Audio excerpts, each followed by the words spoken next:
जय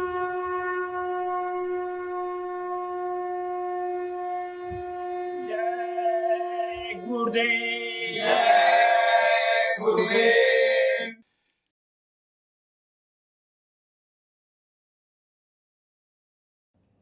जय गुरुदेव। जय गुरुदेव।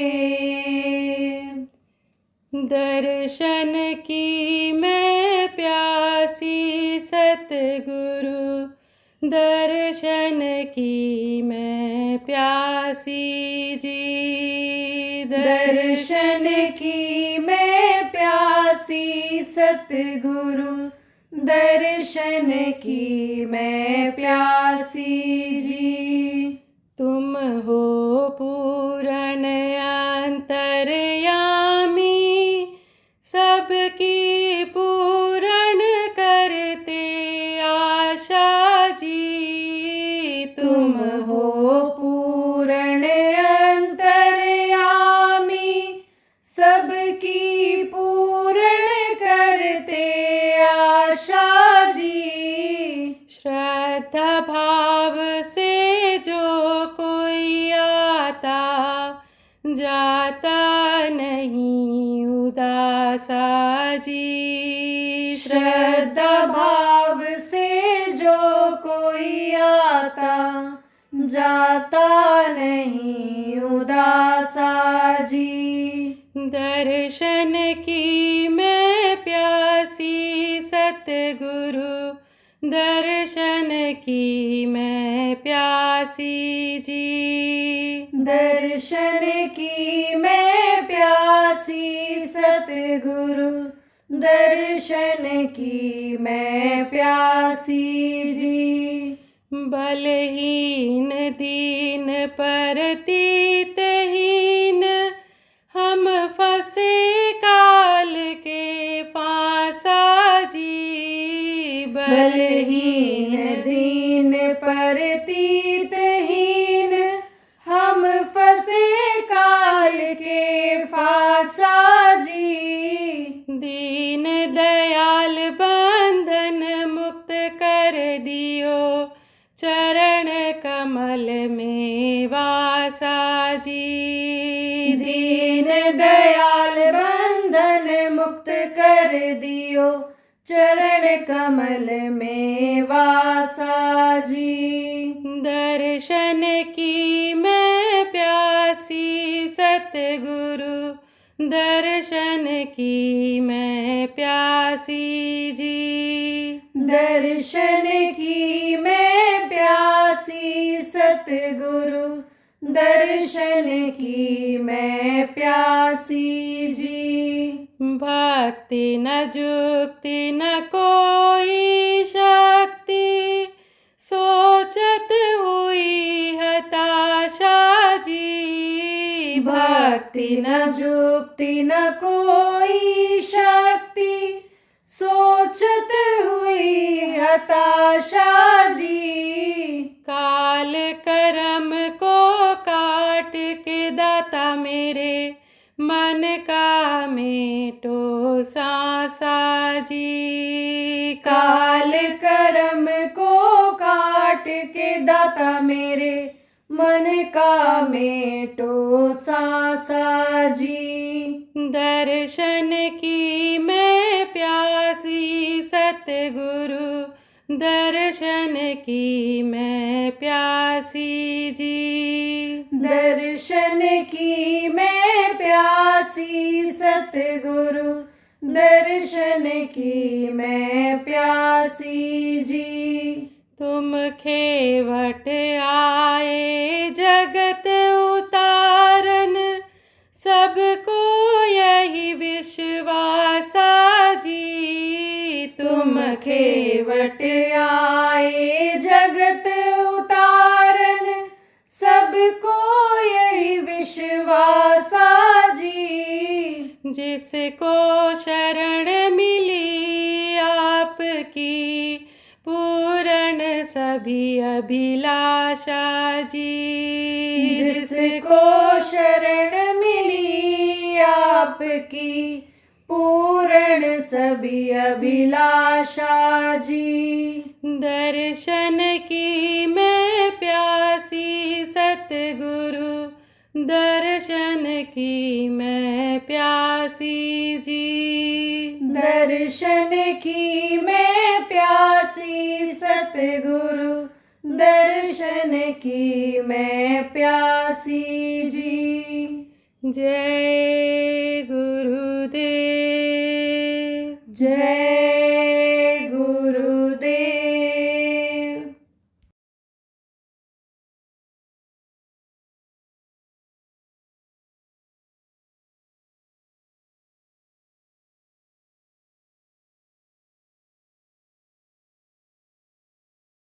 जब अत्याचार पापाचार दुराचार कम था तब देखो 12 कला लेकर के राम भगवान आए थे, और जब ज्यादा बढ़ा तो आप ये समझो प्रेमियों कि कृष्ण को 16 कला लेकर के आना पड़ा, मिला वहां से ऊपर 16 कला लेकर के जाओ। इसी तरह से हजारों कला दे करके संतों को भेजना पड़ रहा है उनको। यानी समझो इधर कलयुग में जब अत्याचार पापाचार दुराचार बहुत बढ़ रहा है, क्या कमी थी रावण में? 4 वेद 6 शास्त्र 18 पुराण का जानकार था। आप ये समझो कि सबको जीते हुए था, किसको? देवताओं को। हाँ, पानी भरते थे उसके यहाँ, दरबारदारी करते थे देवता लोग। इंद्र का सिंहासन वो जब चाहता था इंद्र का दरबार वहीं लगा लेता था। वो तो शिव जी का कैलाश पर्वत भी उठा के लाने ही वाला था। वो तो जमीन से लेकर के स्वर्ग तक सीढ़ी लगाने वाला था। वो तो सोने में सुगंध पैदा करने वाला था। लेकिन जो नहीं होने का होता है उसका वादा हो जाता है, आदमी कर लेता है। उसी तरह से वादा में वो चीज चली गई, लेकिन पावर बहुत थी। 4 वेद था, 18 पुराण उसको कंठग्र था। लेकिन विनाश का कारण क्या बना? उसको राक्षस क्यों कहा गया? जब मांस खाने लग गया बुद्धि भ्रष्ट हो गई, शराब पीने लग गया बुद्धि भ्रष्ट हो गई, होश में नहीं रह जाता था, तो दूसरे की माँ बहन बहू को गलत नजर देखता था, जिसकी वजह से राक्षस कहा गया। सर्वनाश हुआ 1 लाख पूत 1.25 लाख नाटी ता रावण घटी अनवध। ये बुराइयां मुख्य रूप से 3 थी। तो मैं कुछ नहीं कहना चाहता हूँ, लेकिन गांव गांव घर घर मोहल्ला मोहल्ला ये बुराइयां देखने को मिलने लग गई। अब आप ये सोचो इनका उद्धार कल्याण कैसे होगा? अगर ज्यादा पावर लेकर के कोई नहीं आएगा इस धरती पर तो ये जीव कैसे पहुंच पाएंगे? तो वो भेजते हैं, मनुष्य शरीर में ही आते हैं, सबके बीच में ही रहते हैं, उन्हीं के जैसा व्यवहार करते हैं। जीवों का जैसा ही, मनुष्यों जैसा ही रहन सहन उनका रहता है। इसी धरती का अन्न खाते हैं, पानी पीते हैं, आसमान के नीचे रहते हैं, मनुष्य शरीर में ही रहते हैं, लेकिन पावर उनके अंदर की अलग रहती है। इसीलिए जल्दी संतों को, समर्थ गुरु को लोग पहचान नहीं पाते हैं। और कहा कि जो कोई कहा संत हम तीना, स्वामी हाथ कान धर लीना। जिसने कहा मैं संत को बाहर से शरीर देख करके, उनके पर्सनालिटी को देख करके, मोटा ताजा देख करके, उनके कपड़ा लत्ता और उनके रहन सहन को देख करके मैं संत को पहचान गया, तो गोस्वामी जी ने कहा जिसने ये कहा तो मैंने कान पर हाथ रख लिया, इससे सुनना नहीं पसंद किया कि वो क्या पहचानता है। पहचान तो अंदर से होती है। तो जब वो पहचान बता देते हैं, जब वो आते हैं, तब वो उनका ही काम करते हैं। किसका काम करते हैं? उस प्रभु के जीवों के उद्धार का काम करते हैं। जीवों को समझाते हैं, बताते हैं, कहते हैं भाई तुम्हारा ये देश नहीं है, तुम्हारा ये घर नहीं है, तुम्हारा ये शरीर भी नहीं है। जिस दिन वो चाहेगा इसको खाली करा देगा, जिस दिन वो चाहेगा ये धन दौलत रुपया पैसा हीरा मोती जवाहरात जो तुम इकट्ठा करके रखे हो वो सब दूसरे को दिलवा देगा, सब छुड़वा देगा। पुत्र परिवार से, तुम स्त्री से, अपने पति से तुम जो प्रेम करते करती हो, यह सब तुम्हारा एक दिन खत्म हो जाए। कुछ नहीं है तुम्हारा। तुम अपने घर चलो, अपने देश चलो। तुम्हारा घर तुमसे बहुत दूर हो गया। और जब से अपने घर से आए, जब से अपने प्रभु के पास से, अपने पिता परमेश्वर के पास से आए, तब से अभी तक पहुंच नहीं पाए। यही दुख झेल रहे हो। सुख के सागर में चलो। तो जब वो प्रभु याद आता है, और प्रभु की जब याद आती है, तब क्या करते हैं ये? जब तड़प जगती है, तब ये सदगुरु क्या करते हैं? काल के हाथ में जो डोर है, अपने हाथ में ले लेते हैं। पावर अपने हाथ में ले लेते, तब काल का कुछ नहीं चलता है। काल का जोर नहीं चलता है। तब जोर किसका चलता है? माया का जोर चलता है। आप समझो, इस तरह से उन्होंने बैरियर लगा रखा है, गेट बना रखा है कि एक गेट से निकल जाओ, एक बैरियर तोड़ के निकल जाओ तो दूसरे पर रुकना पड़ेगा, तीसरे पर रुकना पड़ेगा। जगह जगह पर बैरियर बना दिया है। तो माया के आप ये समझो कि अंदर में कौन है? या मन है। मन की डोर माया के हाथ में। जीव की जो डोर है जीवात्मा की, वो किसके हाथ में? वो थी, समझो कि जब नामदान नहीं लिया था हमने आपने, तब किसके हाथ में थी? काल भगवान, जिन्होंने ये शरीर बनाया, हमारे आपके लिए खाने पीने रहने की चीजें बना दिया, पेड़ पौधे बना दिया, जानवर बना दिया, ये जो बनाया उनके हाथ में थी। लेकिन सदगुरु उनके हाथ में से तो ले लिए। लेकिन मन की जो डोर है, माया उसको पकड़े हुए है। और मन ये जो है, जब जीवात्मा डाली गई, तो वो समझो कि जब नीचे उतारी गई थी तो त्रिकुटी से ही ये लग गया था। तो ये समझो कि एक तरह से मन अभी इस जीवात्मा के साथ इसमें है, शरीर में, तो ये पिंडी मन कहलाता है। लेकिन ये स्वर्ग और वैकुंठ में भी मन था, तो वहां पर ये अंडी और ब्रह्मांडी मन था। और फिर आप ये समझो, जो ये जीवात्मा चार शरीर में जब बन रहे, जब ये चारों शरीरों से निकलेगी, स्थूल शरीर, लिंग शरीर, सूक्ष्म शरीर, कारण शरीर, जब इससे निकलती है, तब ये इससे छुटकारा मिलता है मन से। अब मन का भी स्थान वही बन गया इसके साथ, और मन से हो गई दोस्ती। तो मन क्या है? मन जड़ है। मन में कोई जीवात्मा नहीं है। मन में कोई जीवात्मा नहीं है। मन जो जिंदा है, चलता है, वो सूरज के, जीवात्मा के शक्ति से ही चलता है। पहले यह जीवात्मा सूरज थी। कब? जब सतलोक में थी सूरज थी। और जब इधर आई, आप समझो कि गुफा में आई, उधर आप पे आई, 10वां द्वार उधर आई, तब आप ये समझ लो कि ये शिव। आप समझो कि जीव, शिव और हंस, फिर यह हंस रूप हुई, फिर उसके बाद में इधर शिव हुई, जब सहस्त्र कमल पर आई। और जब इस शरीर के अंदर आई तो इसको जीव कहलाया गया। तो ये जो जीवात्मा है, इसी के ताकत से यानी समझो कि मन चलता है। अब जब ये प्रभु को बोली, गांठ जब पड़ गई, उधर जा नहीं सकती, और उधर जा नहीं सकती है तो देख नहीं सकती है ऊपर के लोगों को। अंधेरा हो गया एक तरह से इसमें, इस शरीर में अंधेरा ही अंधेरा है। दिन में आंख से देखो यानी उजाला है इस समय, लेकिन आंख बंद कर लो तो भी अंधेरा हो जाएगा। तो यहाँ तो अंधेरा अंधेरा है, और उधर उजाला ही उजाला है। वहाँ जो कि रात होती नहीं है, अंधेरा नाम की चीज नहीं है। तो ये जब ये अंधेरे में फंस गई इधर, तो उधर देख नहीं पाती है। जब उधर नहीं देख पाती है तो इसका झुकाव किधर हो गया? इधर इंद्रियों की तरफ हो गया। कौन इंद्रियां हैं? ये आँख, कान, नाक, मुंह, और ये दोनों सुराख नीचे के, यही हैं इंद्रियां। तो मन इसको ले आकर के, इस पे ताकत को ले आकर के इंद्रियों का भोग करने लग गया, उसमें ये मस्त हो गया। अब जीवात्मा एकदम भूलती चली गई।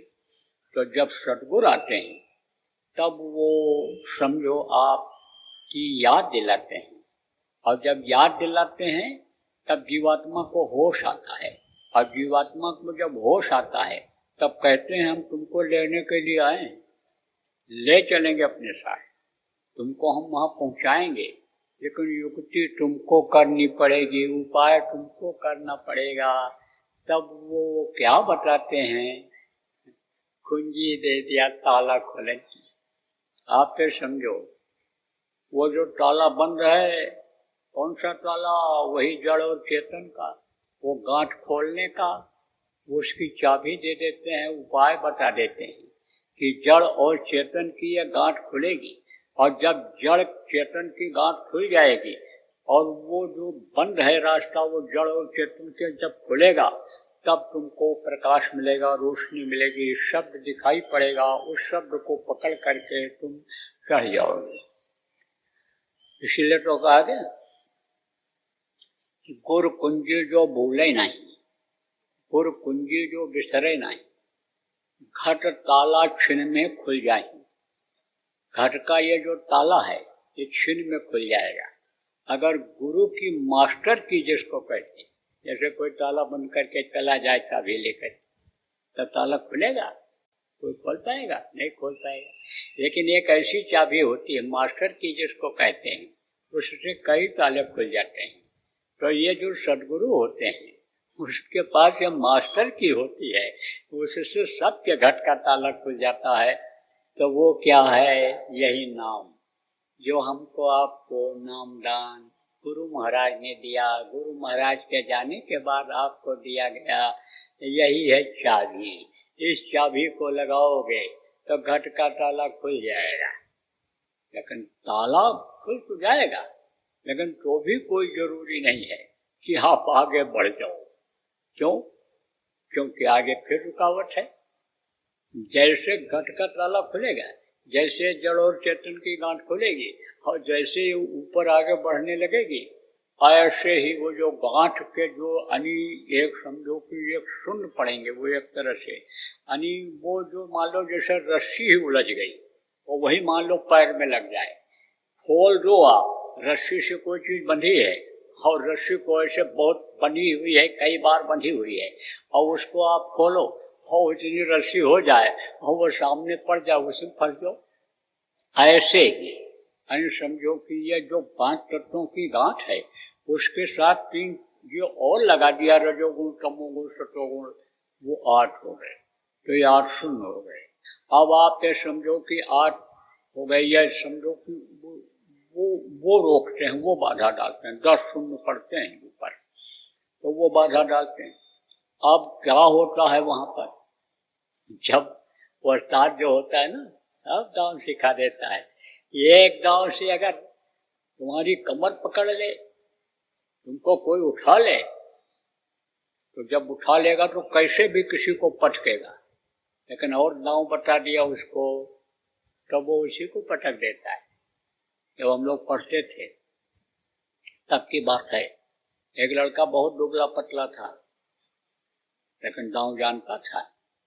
तो स्कूल में कुश्ती हो रही थी हमारे, तो एक मोटा हट्टा कट्टा लड़का आया, घूमा अखाड़े में, कहा कोई हाथ मिलावे, कोई ना हाथ मिलावे। खड़ा था वो, और वो गया हाथ मिला लिया, फिर लगाया, लंगोटी कसा। लोगों ने कहा बहुत हल्का पड़ जाएगा, जोड़ी ये है। यही चर्चा होने लगी, मास्टर लोग यही कहने लगे, लड़के भी कहने लगे हल्का पड़ रहा है। अब क्या होता है, जैसे वो हाथ मिलाया तैसे मोटे लड़के ने उस पतले लड़के को एकदम उठा लिया, ऐसे उठा लिया। और जैसे उठाया उसने, तैसे उसने क्या किया कि ऐसा उसको पटका कि कोई देख नहीं पाया कौन सा दांव लगा दिया, और न बताया उसने। तो थोड़ा धार्मिक था, हनुमान जी की पूजा करता था, और हनुमान जी की पूजा हम भी करते थे। हनुमान चालीसा वगैरह हम भी पढ़ते थे, उस समय यही जानकारी थी। अब तो उसको समझ रहे हैं कि गुड़िया गुड्डा का खेल है। उस समय तो बस यही कह रहे थे हनुमान जी ही सब कुछ हैं, यही सब कुछ हैं, संस्कार तो बना उसी से। लेकिन अब समझ में आया तो हमारी उसकी थोड़ी बैठती थी। एक दिन उससे हमने पूछा, यार तुम कौन सा दांव मारे कि जैसे वो शाहजराम नाम था लड़के का, शाहजराम गिर गया। तब हंसा, कहा गाँव बता देंगे तब क्या रह जाएगा हमारे पास। अरे हमने कहा हमको कहीं कुश्ती लड़नी है, पहलवानी करेंगे हम, पहलवानी नहीं करेंगे। तो हंस दिया। तो हमने कहा बताओ, हम बताएंगे किसी से छोड़ो। बोला जैसे उसने उठाया तैसे हमने ये दोनों उंगलियों का बीच का ये जो जगह होता है पैर का, उसके यहीं पर यानी समझो यहीं घुटने में ऐसे ऐसा दबा दिया। तो यहाँ नस होती है, बताया उसने। कहा वो नस जहाँ दबी तहाँ उसका पैर लड़खड़ा गया, और लड़खड़ाया जहाँ तहाँ गिरा, और गिरा तो हम उसको फट से गिरते ही उस पर चित कर दिए और ऊपर बैठ गए। इतना जल्दी हुआ कि जल्दी कोई समझ नहीं पाया। तो हमने कहा यार गाँव तुमने सीखा कहाँ? बोले यात्री जी एक थे वहाँ, पहलवान थे, कॉलेज में पढ़ाते भी थे वहीं। तो वही जो है बोले उनके यहाँ जाता था, सिखा दिया उन्होंने। ऐसे ही जो खिलाड़ी होते हैं, वो स्टार होते हैं, वो कई गाँव बता देते हैं।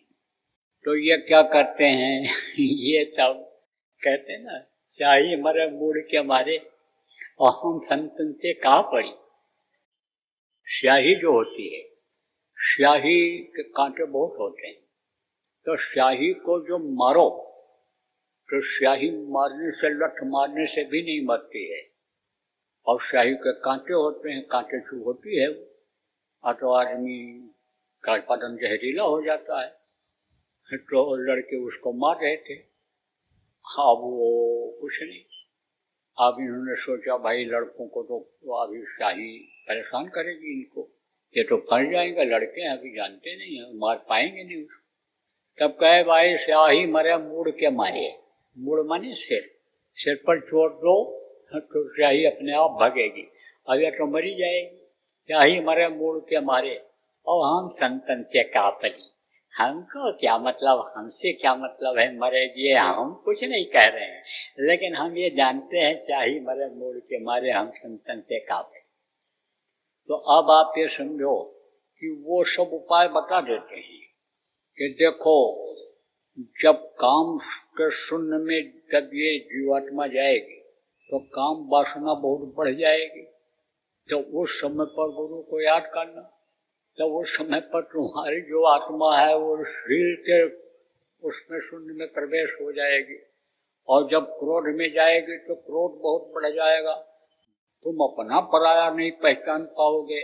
और फिर जब उस समय तुम क्या करना, यानी गुरु को याद करना, क्षमा में प्रवेश हो जाएगी फिर तुम्हारी जीवात्मा। ऐसे मोटी बात ये समझो, काम क्रोध लोभ मोह अहंकार का शून्य होता है। अब जब उसमें ये जीवात्मा प्रवेश करती है तो संत बता देते हैं कि भाई अब तुम शील क्षमा संतोष धीरा विवेक वाले शून्य में तुम चले जाना, उसमें यानी समझो याद करोगे तो तुम प्रवेश हो जाओगे। तो इससे ये निकलती है। उसके बाद में कल छल बढ़कर जाए समीपा, आंचल मार बुझावे दीपा, वो जो जीवात्मा यानी जो वो माया है वो हर तरह से यानी समझो अपने जो उनके कर्मचारी होते हैं देवी देवता, वो तरह तरह का प्रलोभन देते, तरह तरह का यानी वो करते, माया लोग पहुँचते वहाँ तक आके समझो कि फंसाओ ही फंसाओ। लेकिन जब समर्थ गुरु मिल जाते हैं तो ऐसे परम गुरु पायो काहे रमन जो मिल रहे। जब गुरु महाराज जैसे प्रेमी आप हमको आपको गुरु महाराज मिल गए तो मन को धूमिल नहीं करना चाहिए, उनके आदेश का पालन करना चाहिए, सुमिरन ध्यान भजन करना चाहिए। तो वो आपको निकालेंगे, किससे निकालेंगे? इंद्रिय जाल से निकालेंगे। आप 10 इंद्रियों का भोग तेरे बड़ी गले के फांस ये जो दसों इंद्रियों का भोग है, गले की फांस पड़ी है, यह रस्सी कटेगी। और फिर हंस माया जाल बिछाया, निक्सन का कोई राह न पाया। वो जगह जगह पर जो जाल बिछा दिया है, उससे निकलने का रास्ता कोई नहीं पा रहा है। सत्य पुराण बहु कहो उपाय, और छूट न अधिक अधिक अरुझाई। गोस्वामी जी महाराज ने कहा, जितना ही लोगों ने छुड़ाने की कोशिश किया, उतने ही उलझते चले गए, नहीं जल्दी निकल पाए। ऐसा वो जाल है। आप समझो कि काल अपना जाल जुदा बिछा रहा है, जो जो गए उन्हीं को लौटा रहा है। वहीं पर सारा तक लोग जैसा लोग बना दिया, उसी में फंसे रहो, वहीं आनंद लेते रहो। अपना घर फिर भूल जा गया, वहाँ पहुँचने के बाद भी घर भूल जाता है। पिता परमेश्वर वहाँ भी पहुँच करके सौराम में भूल जाते हैं। जैसे आपके पास धन हो गया, आपके पास मोटर कार हो गया। पहले जब साइकिल भी नहीं था, कहते थे प्रचार करेंगे, साइकिल हो जाती, फिर साइकिल हो गया, स्कूटर हो जाता है, स्कूटर हो जाए तो कार हो जाए, 4 आदमी को और बैठा करके जाएंगे। लेकिन जैसे जैसे बढ़ता गया, वैसे वैसे संघर्ष से भी दूर होते चले गए। जैसे जैसे मान प्रतिष्ठा इज्जत बढ़ती गई, जिसके यहाँ गए वही कुर्सी देने लग गया, लोग पैर छूने लग गए। किस चक्कर में कि ऊंचा वादा पा गए हैं, ये इनके पास धन हो गया है, ये खुश रहेंगे, किसी दिन हमारी मदद कर देंगे। तो जय गुरुदेव बोलना भी बंद कर दिए, जय गुरुदेव बोलना भी बंद कर देते। तो ये क्या है? ये फंसा हुई तो है, यहाँ भी फंसाओ। ऐसे सुख मिल जाता है शरीर का, तो वहाँ भी सुख फंस जाता है कि जल्दी नहीं वहाँ से उबर पाता, आगे नहीं जा पाता है। पुण्य छेड़े मृत्यु लोके, स्वर्ग और वैकुंठ का सुख भोगने के बाद फिर यहीं मृत्यु लोक में आना पड़ जाता है। लौट लौट 84 में आना पड़ जाता है। लौटा रहा का मतलब क्या होता है? फिर जाओ वहीं मृत्यु लोक में जाओ, काल लौटा रहा है। और आगे नीलम कुंड महान नलपाल और महाकाल ने रचिया जाल। महाकाल से महाशून्य से निकल पाना बड़ा मुश्किल होता है।